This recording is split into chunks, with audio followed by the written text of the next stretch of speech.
Hey, happy Sunday. I'm gonna try to be super quick because I'm fighting a lot of background noise. There's a car making a beeping noise.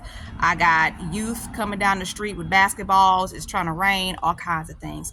I wanted to say, first and foremost, thank you to the therapists who have been watching my YouTube channel and who have made comments like, thank you for the work you're doing. Keep going. I appreciate that so much because it's work.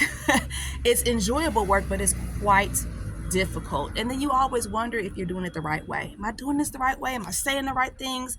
I don't have the ability right now to edit. So it's like, it's just a lot of things.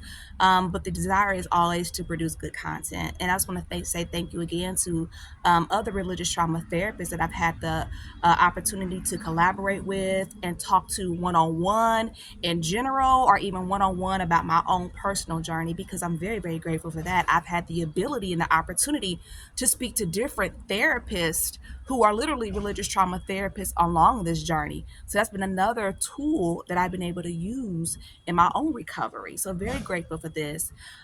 Today, what I wanted to talk about a little bit is microaggressions and the fact that some people, when they hear religious trauma, they think that you just need a trauma-informed therapist. That is incorrect. You need a therapist who is religious trauma-informed trained.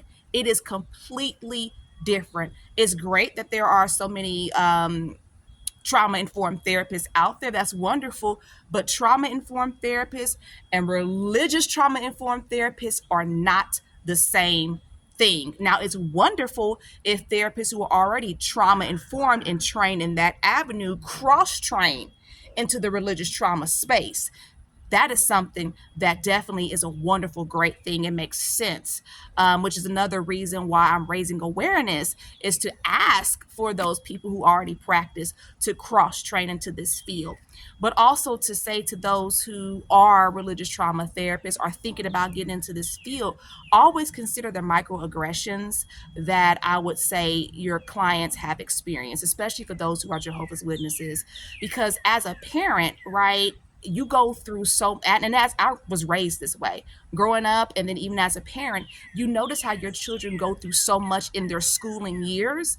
And as a parent, if you don't show up, like parent in touch meeting, like the first day of school is really unacceptable. You got to come either that parent in touch night or that whatever back to school night or before, and let that teacher know that your child is one of Jehovah's Witnesses. They do not salute the flag, celebrating holidays or birthdays, and explain it when your child is younger. Because if you don't, you're setting your child up for a terrible time, And it's unfair to the teachers and to your child, because they're walking into a bad situation. However, you do have those educators who simply are annoyed and simply don't like the fact that they have this student in their class this year. They're not used to it, or maybe they've never had it. And then sometimes you have some teachers who are used to it, like, oh yeah, I got it, I know. And those are the teachers where you know your child's going to have an awesome year and you can just breathe. As a parent, you go, good, I ain't got to worry about it. So microaggressions are super important to consider in the healing journey. If you have a client who's one of Jehovah's Witnesses, and I can even think, because I see it in myself, which is why I'm speaking about this, right? I see it in myself, right? I remember different experiences I've had in school, both the good and the bad. And I remember, this is for my my other two children who are adults, the experiences I had advocating for them in school. And what's so terrible about this is, especially being a survivor of domestic violence and being in a school, it was a charter school at the time, that was not very caring and understanding, and knowing that, you had a group of teachers gossiping about you and your family. And unfortunately, when with the domestic violence situation, this is all in my book. Literally, I was not even aware, right, that Child Protective Services had went to my kid's school, and I was not even aware. Okay.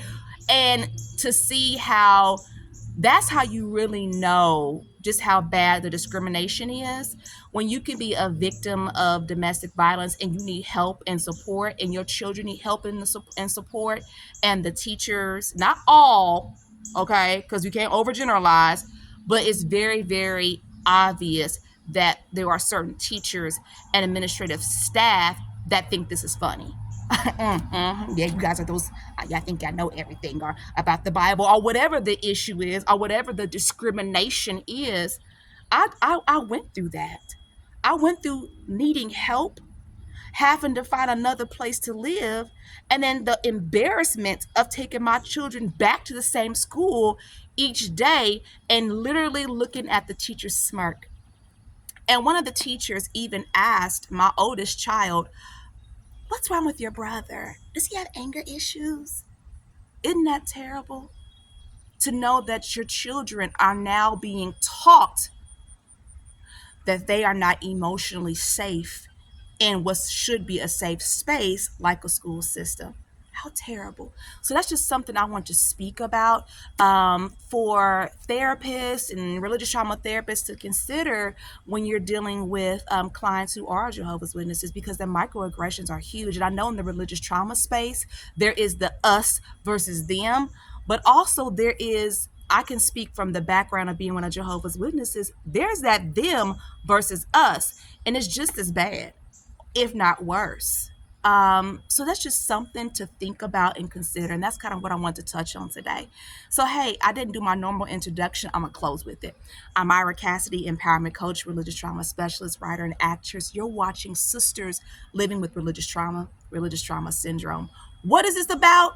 Me trying to raise awareness to an emerging field, that of religious trauma, because I have religious trauma syndrome and it is horrific.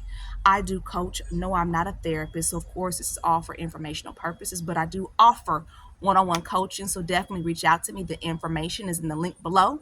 Please subscribe to my YouTube channel, and I know that it is super confusing because yes, I am an active witness, but I'm a PMO.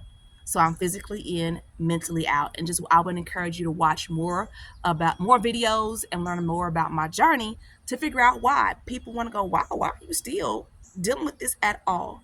So definitely thank you for watching. Have an awesome, awesome Sunday, and talk to you soon.